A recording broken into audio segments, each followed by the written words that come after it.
I used to be a guy who smoked one pack every single day without knowing what to do in his life. I tried every possible method in this market and I failed 10 times to quit smoking.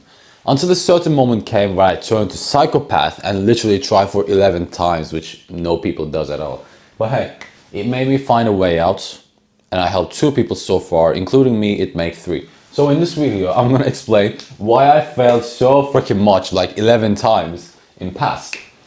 So you could avoid my mistakes, simple as that. So let's dive in deeply. So smoking is a psychological addiction basically. What does psychological addiction mean? Well, you have a certain belief which holds you back and chain yourself into this habit. And I'm not even gonna call addiction because addiction doesn't exist and I'm gonna explain it to you in the further steps.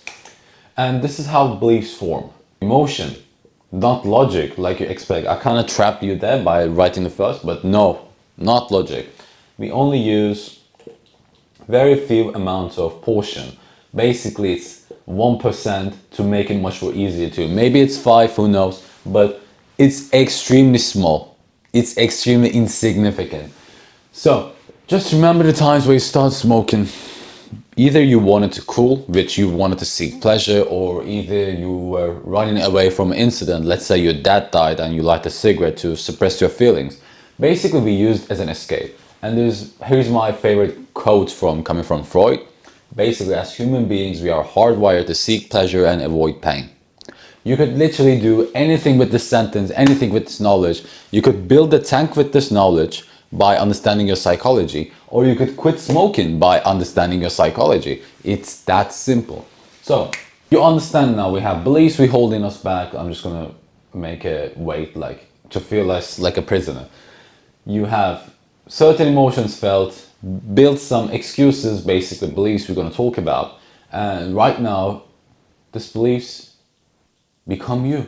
So this is basically you, just a normal dude without any emotion, right? We call this resting phase in modeling industry, like do whatever you do with this knowledge. Anyway, so this is you.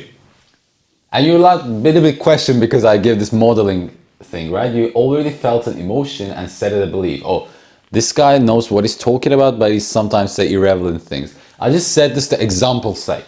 Let's make it relevant now. This is you feeling sad.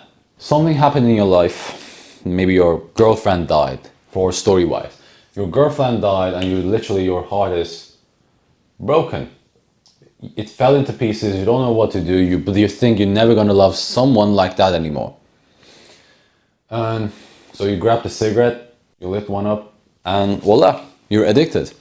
So how you could be so sure you could become addicted in one cigarette? I could be so sure if you smoke for a certain emotion, good luck, you're gone. But if you just smoke for random occasions, just randomly, for no reason, I'm trying to say, for no reason, nothing's gonna happen. But none of us do that, alright? It's extremely rare, it probably doesn't even exist. Even the main reason in the story is heartbroken feeling. So instead we actually solving this problem, realizing our girlfriend's not gonna go back, maybe we're gonna recover from that and enter into dating market, which is very crucial nowadays. Instead we just light a cigarette, feel remorse, feel the pain, which we should do. I'm not saying you shouldn't feel the pain, but we're trying to address the situation with more pain. We already know logically cigarettes are not gonna help us in this journey, but hey, we're not using the part of this brain. We're only using one part. I guess it was limbic, but I forgot the name, so I'm not gonna really mention. We only work with the emotional side more, literally only 99% of the time. Even that's why this dude lighted a cigarette, for God's sakes. And let me give you a much more better example. I'm just gonna draw myself, my past version to you, so you could understand it much more clear. Because I just draw a random dude in front of you. I want to make this personal now. I'm literally gonna accuse myself because, this dude literally ruined his life. So this is me, resting face, short, and playing basketball. Okay, basketball. I'm saying this because I was a pro athlete and I was gonna become an athlete. It was like 100% sure. I drafted to pros, I was gonna get paid like $3,000, which is a big money in Turkey, but not in America, I could understand. Even to earn this much, you have to be a CEO of very successful company in Turkey. Otherwise, no, you're not gonna touch on that. So I was kind of successful and I was only 14. And this motherfucker, this stupid guy, met with thing called cigarettes. The career path was set. He had a girlfriend who literally gonna marry in 4 years. Everything looked what was set, right? But he didn't know it was the life that he should be in. He didn't know this is the career that chose. He didn't know he was gonna marry with the girl that he actually chose. Instead, the truth is my father made these choices. So I never suffered in my life. But hey, I suffered in my life. Basically, I had no direction as a kid, and I smoked my first cigarette because of that, because I needed certainty in my life. At least cigarettes gives you a promise of certainty. Okay, if you smoke me enough, you're gonna suffer, you're gonna die. The path is clear. But with the basketball, you could train, you could become successful, but you know, failure is in the process. Like everything, you could fail anything, failure or success, it really doesn't matter. But since I didn't chose this path, I didn't give a single damn at all. I hate my every single time practicing basketball to make $3,000 per month, and yeah, I lighted a cigarette to escape from the situation and give a certainty to my life. Basically, I use the certainty,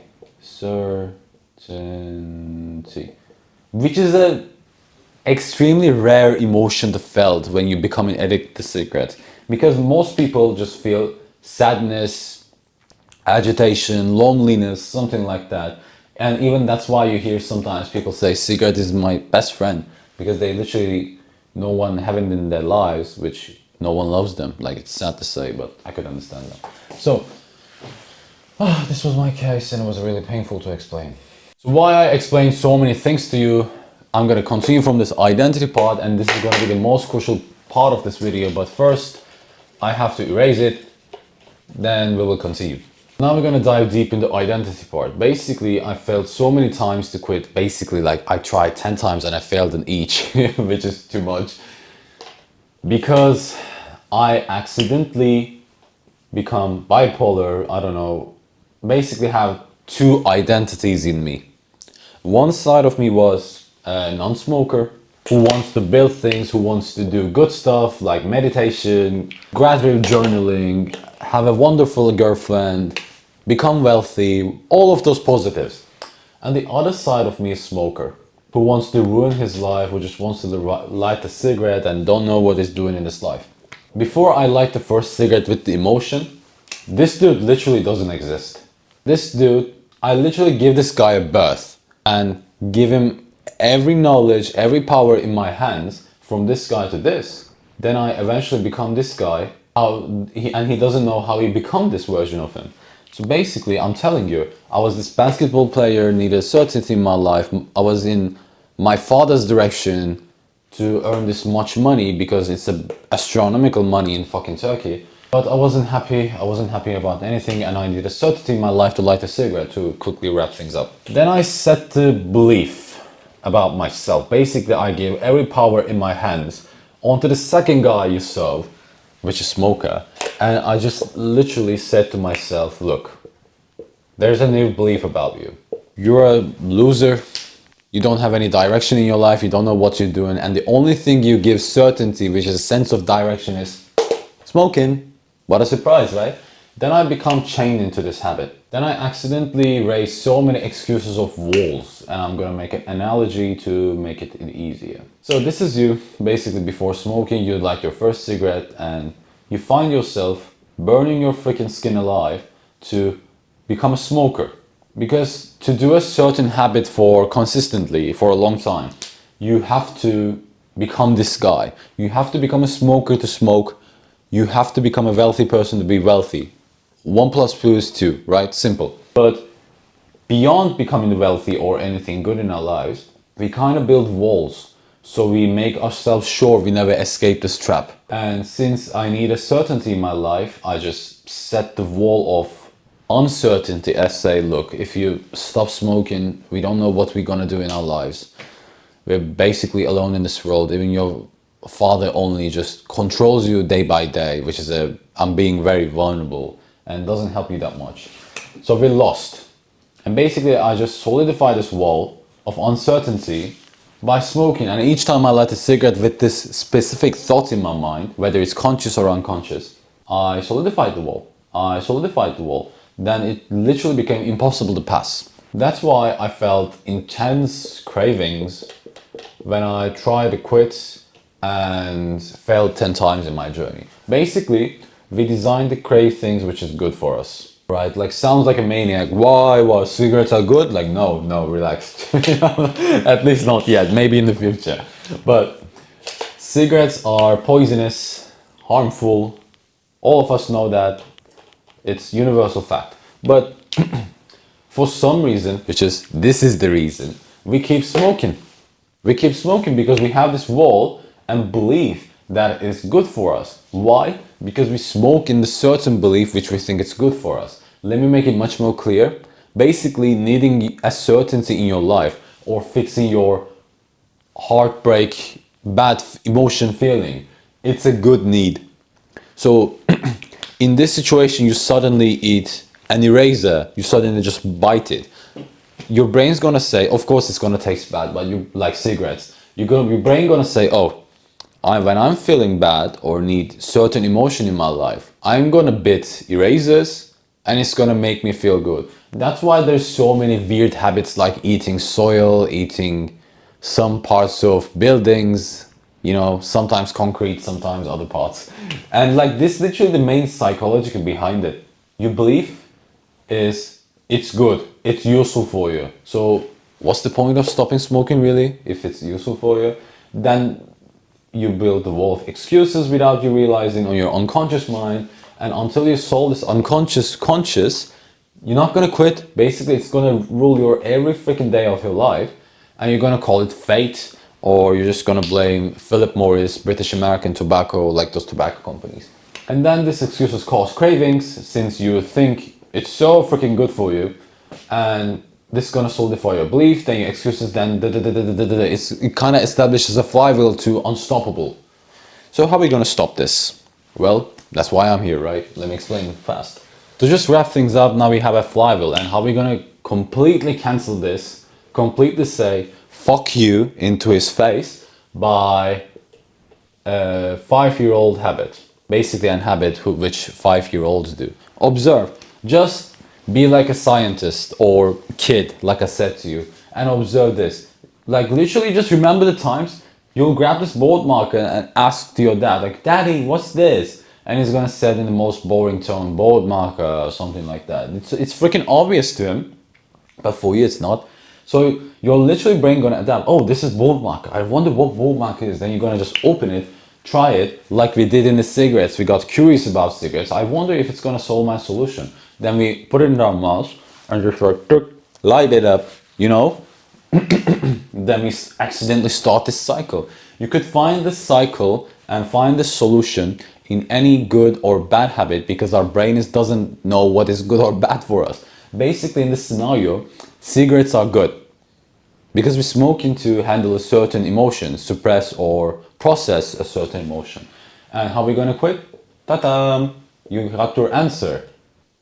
You got your answer. You don't need to read Alan Carr. You don't need to read, I don't know, any heavy book, any medicine book like I'm doing. Observe. Literally pay attention to everything. You're going to pay attention to the two things. Action, which is basically the actions you do in our day-to-day life. For example, I'm doing an action right now. I'm recording videos. This is an action. This is a habit. And thoughts. Me maybe thinking about something about videos. Me thinking about what I'm going to do after this. Me thinking about why I hold this pen like this. This is thoughts. So you observe this enough and everything, I can guarantee 50% of it is complete. So what's the 50%? What's the rest? We're going to come to that. But first, I want you to really grasp this. So basically, when you're about to light a cigarette, just stop. Like, I'm not saying just stop completely at this point. You could smoke if you want, but like just literally give yourself 5 minutes or something. Let me just write 5 here. Literally allocate some time under this, wait, please wait, and think. Ask simple questions and really be specific, because our brain is designed to pick specific things, you know. If you said to yourself, okay, I'm not allowed to smoke for 5 minutes, it's gonna pick up on that. Oh, only 5 minutes, we could achieve that. But if you say we're gonna quit smoking, there is no certain time period, right? And your brain is gonna freak out. That's why I give some number to you. Otherwise, 5 is not magical. Even you could do it for 10. You have the control. So why am I smoking? Basically, like, just have a monologue with yourself. Why am I smoking? Because I'm stressed. Why I'm stressed? Because this thing has happened. Why do I think I'm exposing myself to this? Like this, right? And basically, once you're doing that, really become conscious, fully present. You could do some special breathing techniques. I'm not saying meditation. I'm gonna touch onto that part. Like, just take a deep breath, slow the moment down, sit on the couch and make this work. So let's come to the adding something in our lives part. Basically, since I mentioned the meditation part, it is absolutely bullshit. You don't have to do anything. Like, that's why secession tools don't work, because the thing we're gonna change is identity, right? The thing we're trying to change in the subconscious mind is our identities. And since we are a smoker, and if we are trying to use a cessation tool, hey, maybe we're gonna quit smoking. And that's likely to achieve, right? Technology is improving, doctors knowing much more about smoking, blah, blah, blah. But you're still a smoker in the spirit. So what you must do is literally observe like a kid. But hey, this is what most of us do. So imagine this as top of the ocean. This is bottom of the ocean and you're rock bottom. Just make this analogy. There's a weight in your leg which is chained to sand, not anything concrete. And this is sharks. And there's another dude who just like sitting outside the ocean, says, no, you're gonna get eaten, no, don't do this. And basically all you have to do is freaking untie yourself. Basically you're just chained to sand, for God's sakes. Just like if you just do one movement like this, you will be out and swim. So you could actually escape from this shark. But hey, this is what most of us do. Since this dude has a mouth to talk, says meditate, journal, or hypnotherapy, right? And you start to trust this guy because he's top of the ocean and you're not. And there's more weights now, which actually buried in the sand. And there's more. And now this, like, you're just meal to this shark. Basically, who's this shark? It's cigarettes. I'm just gonna write six to make it short. And you're just helpless, not knowing what to do. And I'm saying this, all you have to do is observe. You may say, oh, observing kind of works the same with meditation. No, observing is a normal instinct. Meditation is habit to learn. Journaling is habit to learn. Anything that you're gonna learn as a habit is useless when it's gonna come to smoking. No, cessation tools like that too. You could take any therapy method and you could even make a claim that it's for someone else it's work. Yeah, before they attend to the therapy sessions, they already quit it in their minds. They already conditioned themselves, find their whys, make the decision and quit. They promise themselves they're never gonna quit, and they make a kind of ceremony to quit, like having acupuncture, for example. One of my clients had that. And unfortunately, he relapsed after 1 year, but for that 1 year period, he literally held on to this acupuncture, you know? And he kind of admits that I stopped craving cigarettes like 1 month ago before I attend to this acupuncture, blah, blah, blah, blah. But he fell into the trap that I mentioned to you, right? He wants to add good habits in his life before he fixing the smoker side of him, before he actually becoming the non-smoker or a person who wants to smoke less, whatever the desired outcome is. And he tried to add things in his life. He wants to play guitar now. He wants to fucking ride horse. Like, now there's more weights. No, that you're doing all wrong. Anyway, so what we're gonna do, basically just untie, just move your bodies a little bit and swim to upwards, because this shark is stupid, the shark is idiot. He can't go upwards or downwards, he just could go forward. And you all have to do is dodge this goddamn shark like a bullet. Simple, right? And to basically dodge this shark, you only need one more thing to know.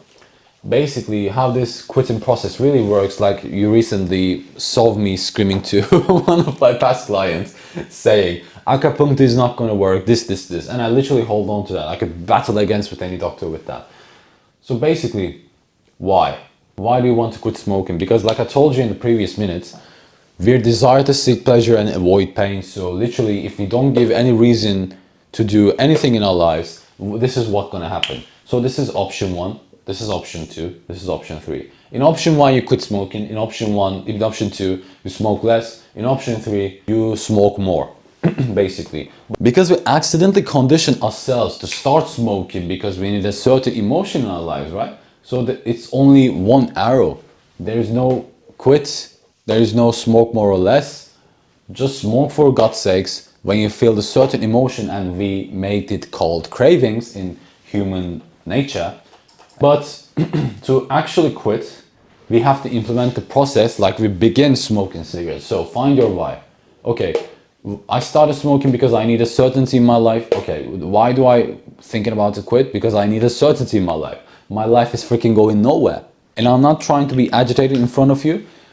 I had every evidence in my life, like I told you in the past story, to freaking quit. Basically, like I lost a girl, like I was going to marry when I was 18 because that's the culture in Turkey, right? I was going to marry when I was 18. I think I found my sweetheart, but she didn't want a guy who smokes, and I basically couldn't get hard because I smoke. So bad sex life, bad potential marriage, no money in his pocket, doing something he hates. He has to obey to his father. Like, I'm not saying oppose to your father, but don't obey it that much.